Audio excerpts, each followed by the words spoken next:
Buenos días, profesor. Buenos días, compañeros. En esta oportunidad, mi grupo y yo vamos a presentar lo que es la hipertensión arterial.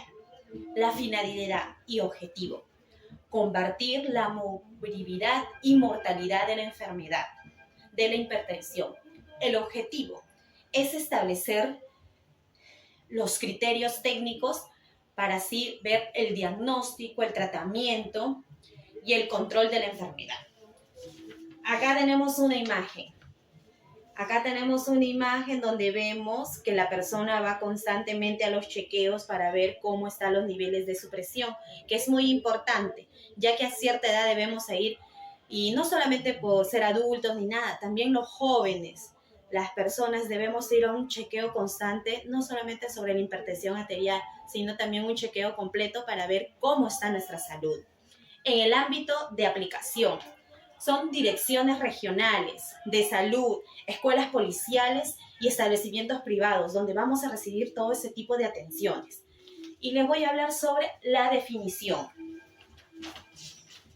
¿Qué es la hipertensión arterial? Es una enfermedad crónica que consiste en el incremento constante de la presión sanguínea entre las arterias de todo nuestro cuerpo.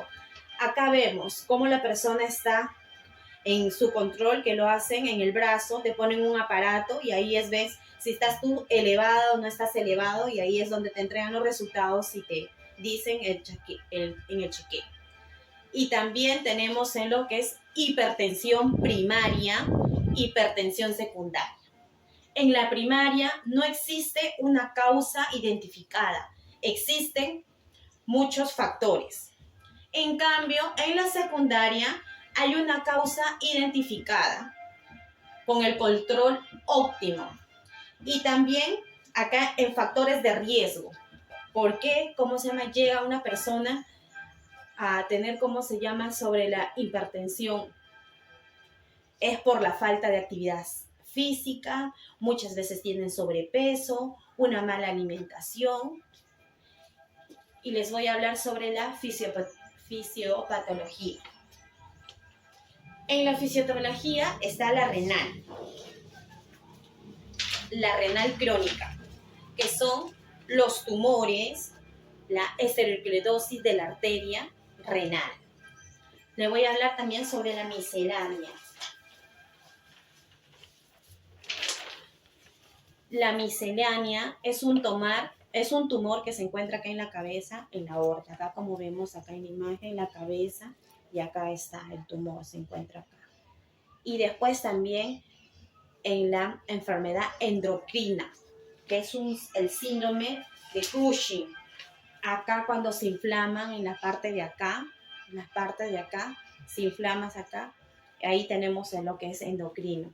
Y después los medicamentos que nos dan ahí, muchas veces para tratar estas enfermedades, medicamentos, muchas veces tomamos anticonceptivos, antidepresivos, inflamatorios. Eso sería por mi parte. Muchas gracias.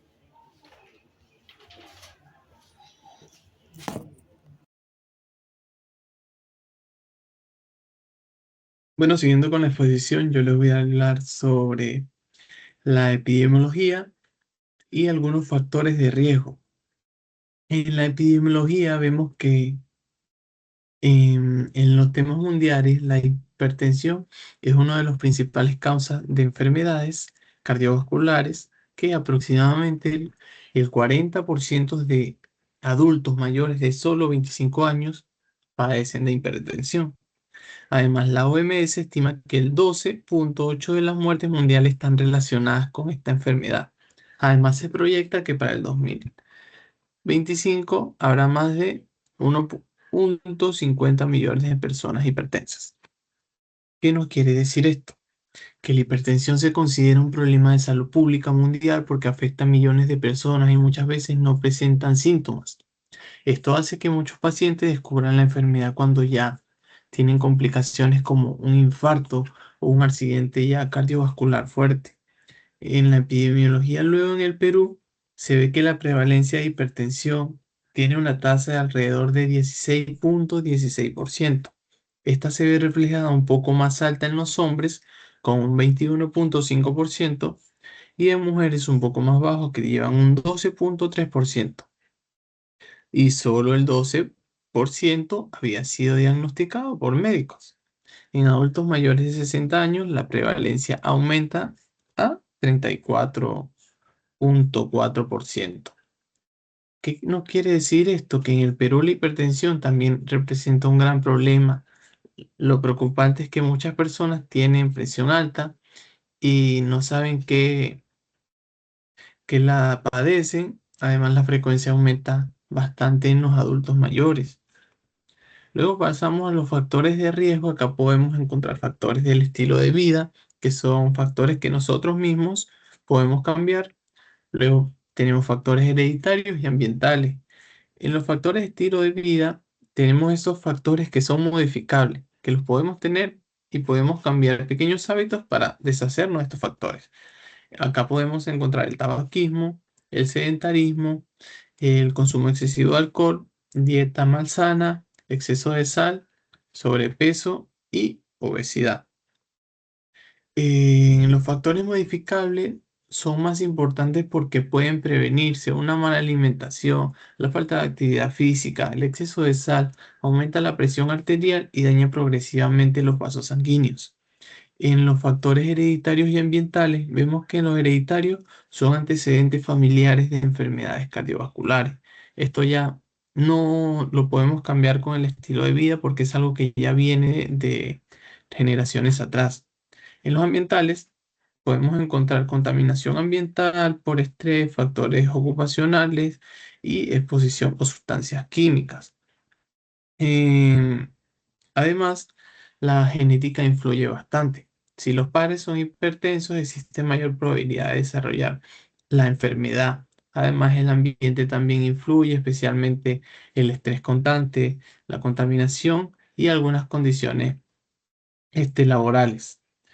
Luego, siguiendo, más específicamente, tenemos riesgos cardiovasculares y nos dice qué es la probabilidad de sufrir una enfermedad cardiovascular en un periodo determinado. Acá se va a evaluar si el nivel de presión arterial, como se cuenta. Acá podemos ver el correcto nivel de presión arterial que debería tener una persona normalmente. Y es que en la parte sistólica debería estar alrededor de 120 y distólica menos de 80. En el caso de una presión elevada, vemos que en la sistólica está de 120 a 129 y en la distólica está a 80. Caso mucho más, podemos ver una crisis hipertensiva. Es cuando nuestra presión sistólica se encuentra más de 280 y la diastólica se encuentra más de 120. Acá debemos ir de urgencias a un médico. Luego tenemos factores como riesgos presentes, daño en los órganos blancos y enfermedades cardiovasculares ya previas. La mejor estrategia contra la hipertensión sigue siendo la prevención. Los cambios del estilo de vida, el diagnóstico temprano ayuda a disminuir las complicaciones graves y mejorar nuestra calidad de vida.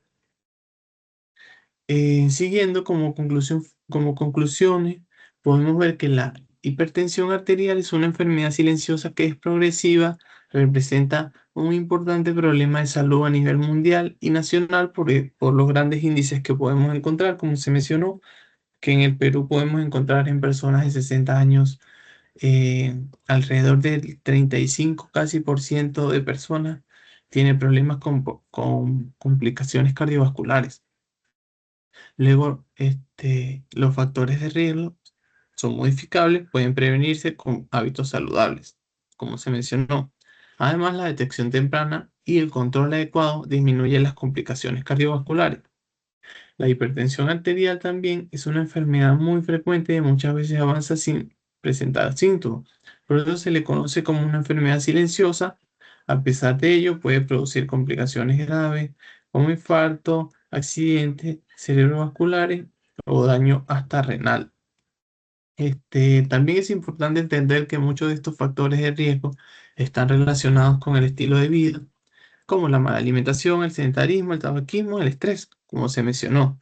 Esto significa que gran parte de los casos pueden prevenir mediante hábitos saludables. Finalmente, la detección temprana, los controles médicos y la educación de salud son fundamentales para reducir estas complicaciones y poder mejorar la calidad de vida de las personas. Con esto pasamos al siguiente punto. Voy a hablar sobre los signos y síntomas de la hipertensión arterial. Esta es una enfermedad que se define principalmente por ser una enfermedad asintomática, debido a esta falta de síntomas iniciales. Lo más frecuente es que se identifica al paciente cuando ya han aparecido unas complicaciones o ya ha causado daños en los órganos blancos, tales como a nivel cardíaco, insuficiencia cardíaca congestiva, a nivel renal, nefropatía, a nivel ocular, trastornos visuales por retinopatía y a nivel neurológico, enfermedades cerebrovasculares. Es importante señalar que estos síntomas suelen aparecer cuando el paciente entra en una crisis hipertensiva, donde puede presentar cefalea, mareos, visión borrosa, náuseas, etc. Asimismo, cabe recalcar que si se presentan trastornos cognitivos agudos, pueden estar relacionados con una encefalopatía hipertensiva o accidentes cerebrovasculares. En diagnóstico, se recomienda realizar un diagnóstico de presión arterial a la población mayor de 18 años. La frecuencia con la que se va a realizar este control depende de los resultados. Cada 5 años, sí, los valores son normales, es decir, una presión arterial sistólica menor a 120 milímetros de mercurio y una presión arterial diastólica menor a 80 milímetros de mercurio, siempre y cuando no exista otro factor de riesgo. Anualmente, o sea, cada año, si existe un factor de riesgo y los valores estén entre 120 a 139 milímetros de mercurio en presión arterial sistólica y presión arterial diastólica entre 80 a 89 milímetros de mercurio. Si el personal de salud sospecha de daño en un órgano blanco o de hipertensión arterial secundaria, se debe referir al paciente al segundo o tercer nivel de atención para ser evaluado por un médico internista o por un cardiólogo. Y continuamos. En procedimiento diagnóstico, incluyen la historia clínica, evaluación clínica, mediciones repetidas de presión arterial y examen de laboratorio. Sus objetivos principales son tener en cuenta los niveles de presión arterial, buscar potencias causas secundarias y determinar el riesgo cardiovascular global como miocardia o paro cardíaco, etc. Técnica de medición correcta. La medición de la presión arterial en el consultorio es el método principal indispensable para el diagnóstico. La exactitud es indispensable. Valores inexactos provocan errores en la evaluación y tratamiento, lo que esto puede perjudicar al paciente. Se recomienda que la toma sea realizada por un médico u otro personal de salud capacitado. Como la presión es variable, es necesario realizar registros sucesivos. En cada sección, obtener al menos 2 mediciones con un intervalo de 1 a 2 minutos entre ellas y obtener el cálculo aproximado. Si los valores son diferentes, se toman mediciones adicionales. Tabla de clasificación. En categoría tenemos anormal, prehipertensión, hipertensión estadio 1 y estadio 2. En sistólica, en normal, menor a 120 y en diastólica menor a 80. En prehipertensión sistólica entre 120 a 139 y diastólica entre 80 a 89. Hipertensión, cuando la sistólica ya es mayor o igual a 140 y diastólica mayor o igual a 90. Estadio 1, sistólica, mayor o igual a 140, igual a 140 en 159 y diastólica 90 a 99. Estadio 2, sistólica, mayor o igual a 160, diastólica, mayor o igual a 100. Y esto sería la tabla de clasificación de la presión arterial.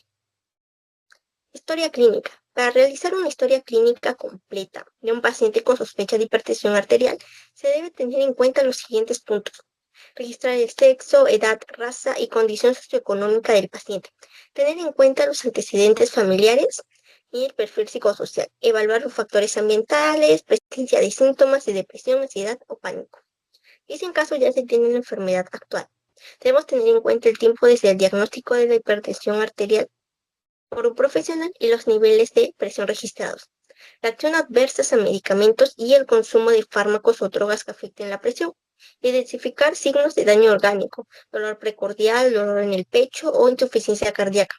Tener en cuenta los factores de riesgo, indagar y registrar si ocurre tabaquismo o si el paciente está con sobrepeso, obesidad o si es sedentario. Los hábitos alimentarios, el exceso de grasas, azúcar o el consumo de alcohol. Y por último, el consumo de estimulantes, que es el más conocido, la cafeína. En el examen físico debemos tener en cuenta las medidas antropométricas, el peso, la talla, el índice de masa corporal y perímetro abdominal. También la inspección general, el aspecto físico y signos sugestivos de hipertensión arterial secundaria. Tenemos que tener en cuenta los signos vitales, la presión arterial, el pulso y la frecuencia cardíaca. Evaluación de edema, presencia de hinchazón en extremidades. Sistema vascular periférico, revisión de pulsos, carotideos, braquiales, radiales, femorales. Y también examen de cuello, evaluación de carotidas, yugulares y tiroides, examen precordial, examen pulmonar, examen abdominal y fondo de ojo. Búsqueda de daño vascular. Y la estratificación de riesgo cardiovascular, que tiene como objetivo tener en cuenta cuántas posibilidades hay de que la persona pueda sufrir de un riesgo cardiovascular. Tenemos los rangos: presión arterial sistólica 130, 139, diastólica 85, 89. Y también 140, 159 en sistólica, sistólica 90, 99, sistólica 160, 179, diastólica 100 a 109, y sistólica mayor o igual a 180, y diastólica mayor o igual a 110. Y también tenemos las categorías. Sin otro factor de riesgo, 1 o 2 factores de riesgo, mayor o igual a 3 factores de riesgo. Daño orgánico, enfermedad renal crónica grado 3 o diabetes mellitus, enfermedad cardiovascular sistemática, enfermedad renal crónica mayor a 4 o diabetes con daño orgánico. En el caso de haber 1 o 2 factores de riesgo, en 130, 139 en sistólica y 85, 89 en diastólica es un riesgo bajo. En 140, 159 en sistólica y 90, 99 en diastólica es un riesgo moderado. En 160, 179 en diastólica 100 a 109 es un riesgo moderado alto. Y en sistólica mayor o igual a 180, diastólica mayor o igual a 110 es un riesgo alto de enfermedad cardiovascular. Y cabe recalcar que también sin otros factores de riesgo, en sistólica entre 140 a 159, diastólica 90 a 99 es un riesgo bajo. En sistólica 160 a 179, diastólica 100 a 109 es un riesgo moderado, y en sistólica mayor o igual a 180, diastólica mayor o igual a 110 es un riesgo alto. En caso de haber más de 3 factores de riesgo, en sistólica en 130 a 139, diastólica 85 a 89 ya hay un riesgo bajo a moderado. En sistólica 140 a 159 o diastólica 90 a 99 hay un riesgo moderado alto. Sistólica 160 a 179, diastólica 100 a 109 hay un riesgo alto. Sistólica mayor o igual a 180, diastólica mayor o igual a 110, riesgo alto. En caso de haber un daño orgánico, enfermedad renal crónica grado 3 o diabetes mellitus, 130, 139 sistólica, 85, 89 diastólica, hay un riesgo moderado alto. Sistólica 140, 159 diastólica, 90, 99 hay un riesgo alto. 160, 179 sistólica, diastólica 100, 109 riesgo alto. Sistólica mayor o igual a 180, diastólica mayor o igual a 110, ya hay un riesgo muy alto. En caso de tener enfermedad cardiovascular sistemática o enfermedad renal crónica mayor a 4 o diabetes con daño orgánico, en sistólica 130 a 139 o diastólica 85 a 89 hay un riesgo muy alto. Sistólica 140 a 159, diastólica 90 a 99 hay un riesgo muy alto. Sistólica 160 a 179, diastólica 100 a 109 hay un riesgo muy alto. Sistólica mayor o igual a 180, diastólica mayor o igual a 100, en riesgo alto a muy alto.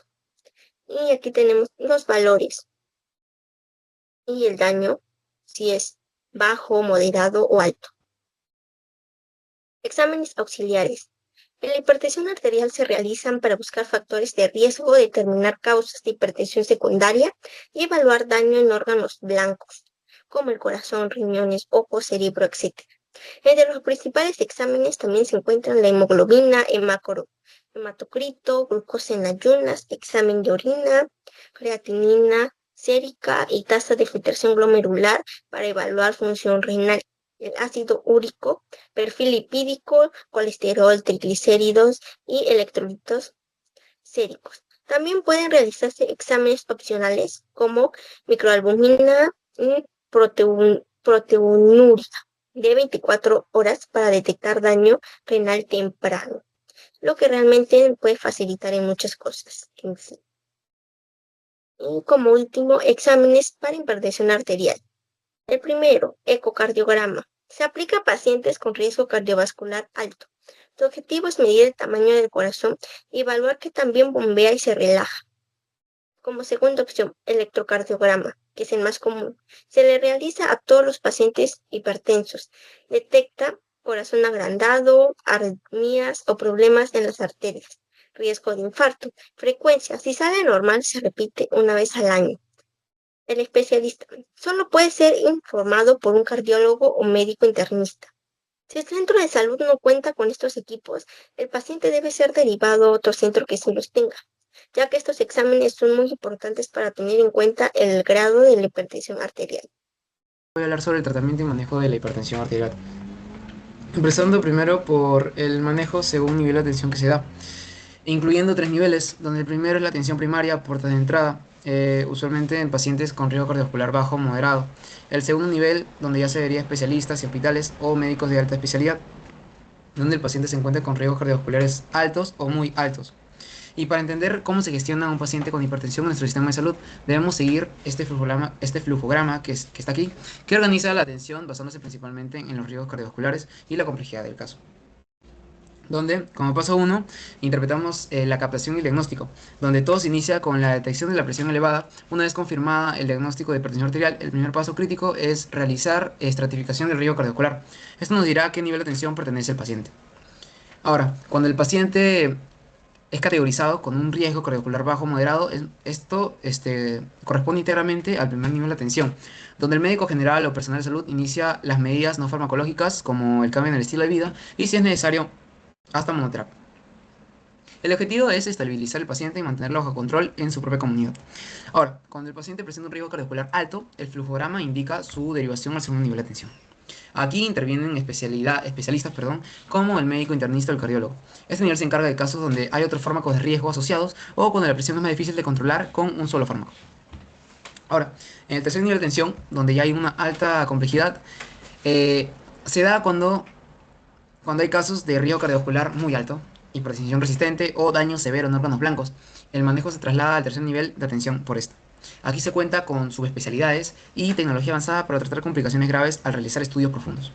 Ahora, se da un contraflujo, o sea, el retorno al primer nivel de atención, ya cuando los riesgos del paciente, que fueron altos o muy altos, han sido estabilizados, y pues se le deriva al primer nivel de atención para el seguimiento y continuación de tratamiento, ya que esto nos asegura que los hospitales de mayor complejidad no se saturen con casos que ya estén estables, ¿no?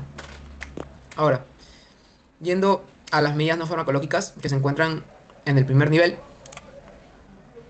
El primer nivel son estas de aquí, que ayudan mucho, quizás en primera instancia, a reducir los niveles de hipertensión, ¿no? Y entre ellos está la reducción de peso, como mantener un IMC entre 18.5 a 24.9 y perímetro abdominal menor a 102 centímetros en hombres y 88 en mujeres. Una dieta balanceada, consumo de frutas, vegetales frescos y alimentos bajos en grasas totales y saturadas.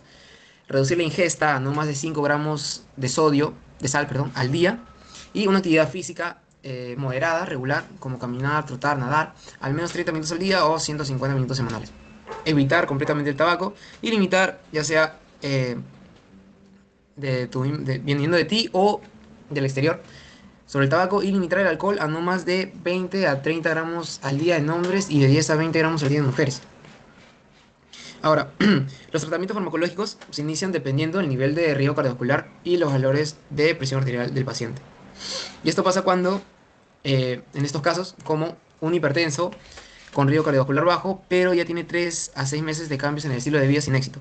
También ya se deriva tratamiento farmacológico cuando el paciente con presión arterial, con su presión arterial se encuentra mayor o igual a 160 sobre 100 miligramos de mercurio, independientemente de otros factores. También a pacientes con riesgo cardiovascular a partir del moderado. Y bueno, según esto también se pueden derivar tanto monoterapias como terapias combinadas. Y esto dependerá mucho del nivel de riesgo cardiovascular que se le adjudique al paciente según la evaluación integral que se le da, ¿no? En el caso de la monoterapia, se diagnostican inhibidores de la ECA, como enalapril, entre 10 a 20 miligramos por día en 2 tomas.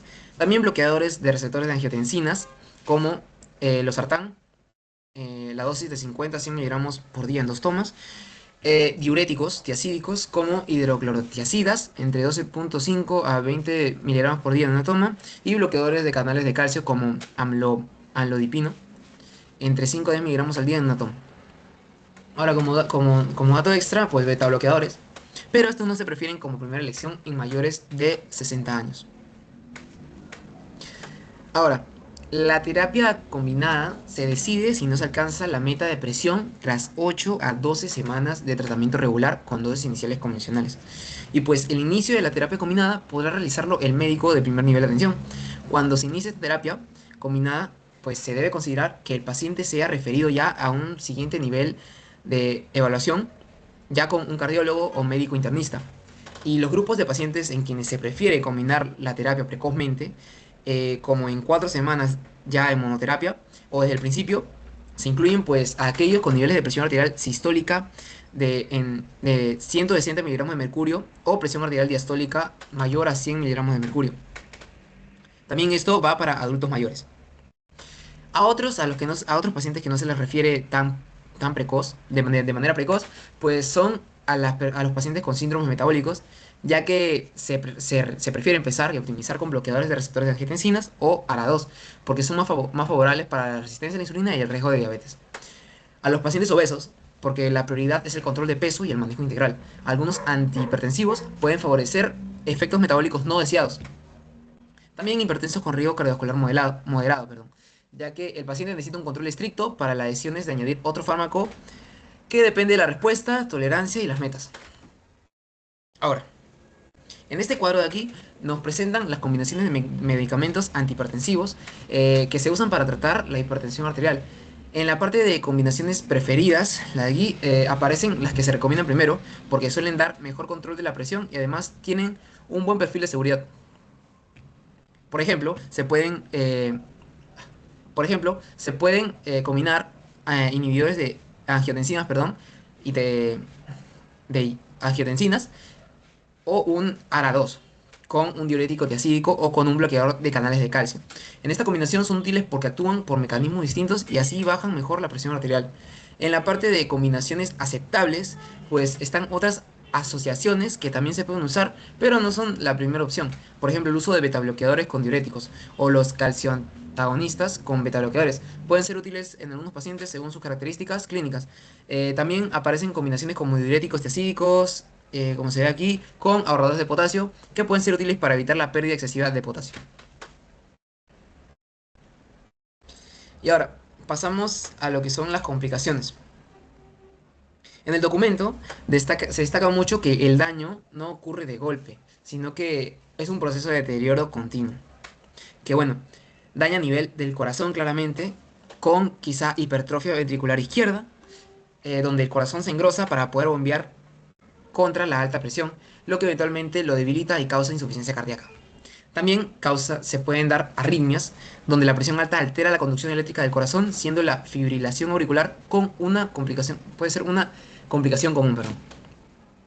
A nivel del riñón también, ya que el documento menciona que la microalbuminuria, o sea, la pérdida de pequeñas proteínas por la orina, es el primer signo de que el riñón está sufriendo, incluso antes de que el paciente sienta algo. Y claro, al cerebro, ya que además de derrames cerebrales se menciona que los infartos lacunares siguientes, que son pues pequeñas cicatrices en el cerebro que el paciente no nota, pero que acumuladas llevan a la demencia ocular y pérdida de la memoria. Muy importante también el ojo, donde se dan rupturas de pequeños capilares de la retina del ojo y puede causar ceguera. Ahora, Los signos de alarma. Según el documento, podemos identificar como un signo de alarma de urgencia o emergencia hipertensiva, donde la urgencia hipertensiva es cuando la presión está muy alta, pero no hay un daño inmediato en órganos, y se trata con pastillas y el paciente suele estar estable. Ahora, ya es una emergencia hipertensiva, donde aparecen los signos de alarma que mencionamos, y hay daño agudo en el cerebro, corazón y riñón, como se mencionó antes. Y bueno, esto requiere hospitalización inmediata y medición por vía venosa. También factores agravantes, como el riesgo a sufrir complicaciones, se puede multiplicar si el paciente tiene diabetes mellitus, como se puede ver en este cuadro de aquí, o si es fumador. Por eso en la información del estilo de vida se recomienda dejarlo si cuentas con hipertensión arterial alta, ya que esto acelera el daño en las arterias, generando una arteriosclerosis. Ahora, muy importante lo que es el fondo de ojos, ya que se menciona que el examen de la retina es la única forma que tienen los médicos de ver directamente cómo están sufriendo las arterias pequeñas del cuerpo sin necesidad de una cirugía. Ahora, por último, vayamos a los pronósticos. Los pronósticos. Que pues un pronóstico favorable no se define por la curación de esta enfermedad, ya que es crónica, sino por el control estricto de los valores de presión y la prevención de daños a órganos vitales. Pues sabiendo esto, el factor tiempo es muy importante. Tener un diagnóstico precoz, ya que el mejor pronóstico lo tienen aquellas personas identificadas en estadios tempranos, como la prehipertensión o el nivel 1 de atención. Detectar esta enfermedad antes de que existan signos de hipertrofia ventricular izquierda o daño renal inicial cambia drásticamente la esperanza de vida. También el control de la presión arterial sistólica, ya que la evidencia señala que por cada 10 miligramos de mercurio que se logra reducir la presión arterial sistólica, se reduce significativamente el riesgo de los siguientes eventos graves, como es eventos cardiovasculares mayores, enfermedades coronarias, accidentes cerebrovasculares y insuficiencia cardíaca. Por otro lado, el manejo de riesgo cardiovascular total. El pronóstico es mucho mejor cuando el tratamiento no se enfoca solo en la cifra de presión, sino en el control integral de otros factores. Un paciente tiene un pronóstico excelente si además del control de su presión, logra pues mantener los niveles de glucosa normales, ya que así evitamos la diabetes. También controlar el perfil lipídico, o sea, el colesterol y los triglicéridos, y mantener un peso saludable, un IMC normal para la edad que tengamos. Ahora, la adherencia al tratamiento y cambios de hábito. Pues el pronóstico mejora cuando el paciente logra sostener las medidas no farmacológicas a largo plazo. Por ejemplo, la reducción del consumo de sal a menos de 5 gramos diarios es una de las intervenciones con mayor impacto preventivo en la mortalidad para enfermedades cardiovasculares. Y la actividad física regular no solo baja la presión, sino que mejora la elasticidad de las arterias, y lo cual es un indicador de buen pronóstico vascular. Por último, el seguimiento clínico riguroso. Pues los pacientes que cumplen ya con sus controles periódicos, según ya el nivel de riesgo, tienen una detección temprana de posibles fallas terapéuticas. Un seguimiento adecuado, pues, permite ajustar la monoterapia a una terapia combinada a tiempo, evitando que el cuerpo se exponga a niveles altos de presión durante años, generando cargas hipertensivas. Y bueno, eso sería todo por mi parte. Muchas gracias.